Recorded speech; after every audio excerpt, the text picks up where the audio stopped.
July 1st, 2025. Canada Day arrives, but this year, the usual sense of national pride and unity is overshadowed by a deep, unsettling economic anxiety. Instead of the familiar scenes of celebration, Canadians gather in small, uneasy groups, their faces marked by concern for the future. The mood is somber, as if the country itself is holding its breath, waiting for the next blow to fall. The Canada-US relationship, long defined by a delicate balance of cooperation and rivalry, is now in open crisis.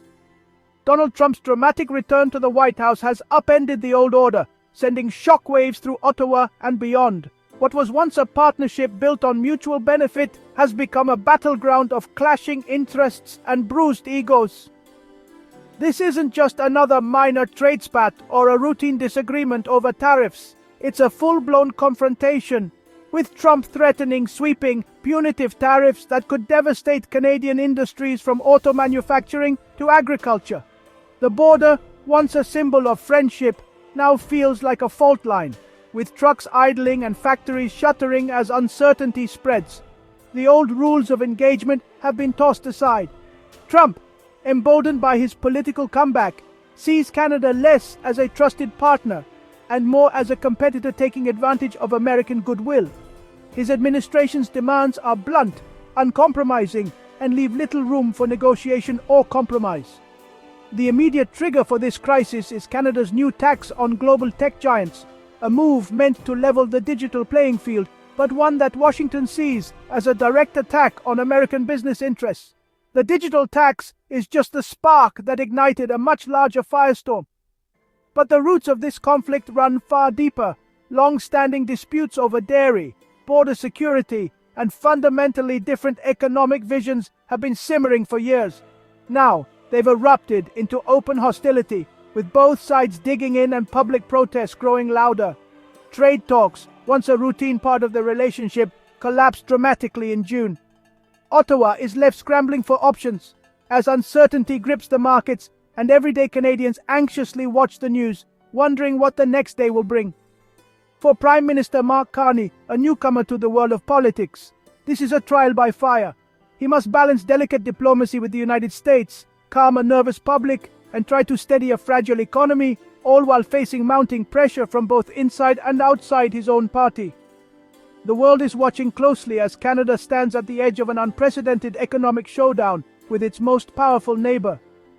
The stakes have never been higher, and the outcome will shape the future of both nations for years to come. The spark that set off a diplomatic firestorm. Canada's digital services tax, a 3% levy targeting the Canadian revenues of the world's largest tech giants, and crucially, it was retroactive to 2022. This wasn't just a new tax, it was a bold move aimed at rebalancing the digital economy, where global tech firms often pay little tax in the countries where they operate. For Ottawa, it was about fairness and ensuring that digital behemoths contributed their share to Canadian society, funding everything from healthcare to infrastructure. But while Ottawa saw overdue justice, Washington saw a direct assault on American business interests. The US government viewed the tax as a targeted measure against its most powerful companies, Google, Amazon, Facebook, and others, raising the stakes in an already tense trade relationship. President Trump's reaction was swift and explosive. He denounced the tax as a shakedown, accusing Canada of economic aggression and threatening severe retaliation. The rhetoric quickly escalated, with Trump vowing to defend American interests at any cost. What especially enraged the White House was the retroactive clause. To US officials, it felt like Canada was reaching back in time to penalize American firms for profits already earned, a move they called punitive and fundamentally unfair. While other countries, including several in Europe, have debated or implemented similar digital taxes, Canada's decision to go ahead, despite US objections, felt like a betrayal to its closest ally. The move sent shockwaves through international diplomatic circles, raising fears of a domino effect. Sensing an opportunity, Trump seized on the controversy. He used Canada's DST as fresh evidence for his broader protectionist agenda, rallying his base with promises to put America first and punish those who, in his words, take advantage of the United States. The issue quickly became a lightning rod for public anger on both sides of the border. In the media and on the streets, Canada was painted as the aggressor, while the complex realities of digital taxation were drowned out by political noise and nationalist fervor. As Ottawa stood firm and defended its policy, the stage was set for a trade war that threatened to spill far beyond the tech sector, casting a long shadow over the future of Canada-US relations and the global digital economy. Trump's threatened response, a sweeping 25% blanket tariff on all Canadian imports, would send shockwaves through Canada's economy, impacting every sector from coast to coast.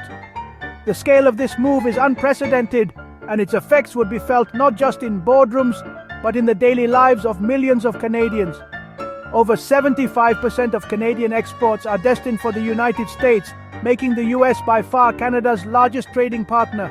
A tariff of this magnitude would ripple through every major industry, manufacturing, agriculture, energy, and more, threatening jobs, investment, and the stability of entire communities.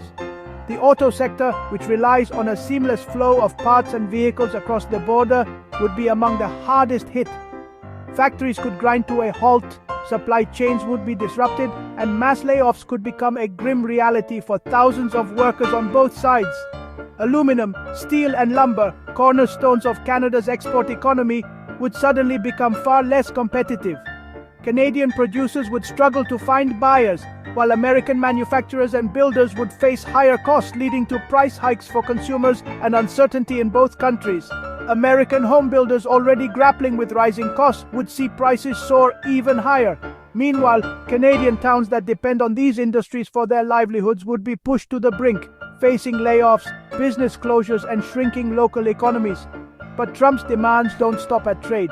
He's now using issues like dairy quotas, border security, and even migration as bargaining chips, tying them all to the fate of Canada's economy. The pressure is mounting from every direction. The entire Canadian economy is effectively being held hostage, with negotiators finding themselves backed into a corner. The room for compromise is shrinking, and the stakes are growing by the day. For Carney's government, the challenge is nothing short of existential. They must defend Canada's sovereignty and protect its workers, or risk plunging the country into economic turmoil. The pressure on political leaders is immense, and the eyes of the nation are watching. The stakes have never been higher for Canada's future. Every decision made now will shape the country's destiny for years to come.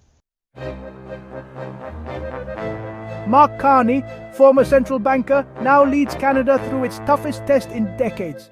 He inherited a government battered by failed attempts to appease Trump and internal political strife. Trudeau's last-ditch efforts, border security spending, outreach to US states, fell flat in Washington. The crisis peaked with Chrystia Freeland's dramatic resignation, exposing deep rifts in the Liberal Party. Carney must now project strength at home and find a diplomatic off-ramp abroad. His expertise in finance is tested by the raw politics of a trade war. The question, can a technocrat outmaneuver a populist president before tariffs hit? Today's crisis echoes the bruising trade wars of Trump's first term. NAFTA was torn up and reworked under threat, setting a precedent for brinkmanship and unpredictability. The 2018 steel and aluminum tariffs, justified on shaky national security grounds, triggered Canadian counter-tariffs targeting politically sensitive US goods. Both sides suffered, billions lost, supply chains disrupted, and businesses thrown into chaos. Canada proved it could retaliate strategically, leveraging US domestic politics to force negotiation.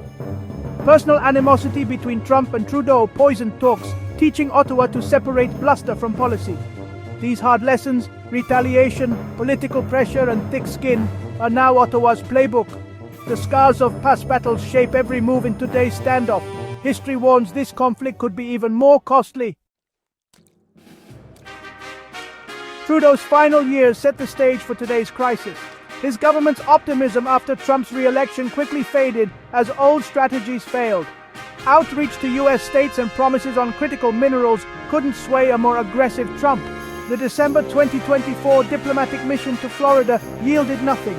Panic grew in Ottawa. Chrystia Freeland's resignation, blaming Trudeau for ignoring the looming storm, shattered party unity. Trudeau's legacy, a fractured government, plummeting polls, and a diplomatic crisis handed to Carney. Canada entered 2025 already on the defensive, with public anxiety at a peak. Canada is preparing its own arsenal of retaliatory tariffs, scaling up the 2018 playbook. The goal: hit U.S. products in politically sensitive states, maximizing pressure while minimizing self-harm. Officials are targeting goods that can be sourced elsewhere, aiming to hurt Trump's allies without crippling Canadian consumers. Risks are high. A trade war means higher prices and supply chain pain for Canadians. Carney's government must convince the public that retaliation is necessary, even if costly. The real aim: force the US back to the negotiating table by rallying American businesses and voters against the tariffs. It's a high-stakes gamble, but Canada has few options left. For ordinary Canadians, a trade war means lost jobs, higher prices, and economic uncertainty. Auto workers, forestry and steel employees, entire communities face layoffs as exports dry up. The pain ripples outward. Local businesses, real estate, and the Canadian dollar all take a hit. Everyday costs, groceries, clothing, electronics, rise as the dollar falls and imports get pricier. Americans aren't immune. Canadian counter-tariffs will hit US farmers, factory workers, and supply chains. Disrupted trade means American factories halt production, home builders pay more, and jobs vanish on both sides. The North American economy is so integrated that pain in one country quickly spreads to the other. This isn't a clean fight. It's a messy, mutually destructive conflict. The real losers: workers, families, and businesses in both nations.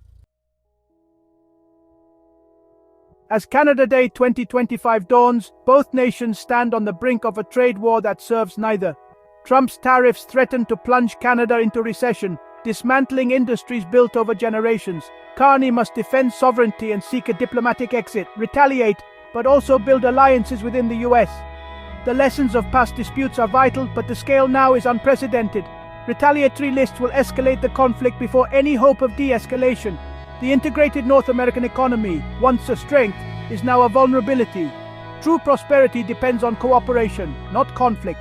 But for now, Canada must brace for the storm, the hope that reason will eventually prevail over rhetoric.